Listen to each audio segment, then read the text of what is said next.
नमस्कार. तर आता मी हे जे खात आहे त्याला म्हणतात बटर स्टफ्ड खजूर, जी माझ्या मिस्टरांनी इन्व्हेंट केलेली किंवा त्यांच्या माहितीतली रेसिपी आहे.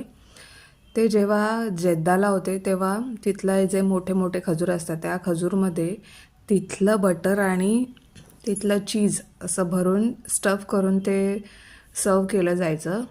तिथल्या नबींच्या हे आवडीचं म्हणजे त्यांच्यासाठी हे बनवलं जायचं, त्यांच्या आवडीचं होतं. तर मी विचारलं नबी म्हणजे काय?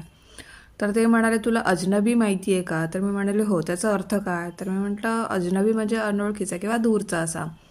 तर नबी म्हणजे जवळचे, म्हणजे त्यांचे देव, म्हणजे ते ज्यांना ज्यांना देवस्थानी मानलं जातात ते नबी, असं यांनी मला समजावलं, मला कळलं. तर त्यांच्या आवडीचं हे आहे जे तिथे दिलं जायचं ह्यांना पण खायला. जेव्हा हे तिथे ड्युटीवर होते तेव्हा, म्हणजे तेव्हा त्यांना ते खायला मिळालं. तर मला आमच्याकडे 7 नंतर रात्री काही खाल्लं जात नाही, पण आता 10:30 झाले आणि मला भूक लागली होती आणि गोड खावंसं वाटत होतं. तर त्यांनी मला हे खजूरमध्ये आपला अमूल बटर असा असतो नॉर्मल इंडियात मिळणारा, तो भरून दिला आहे.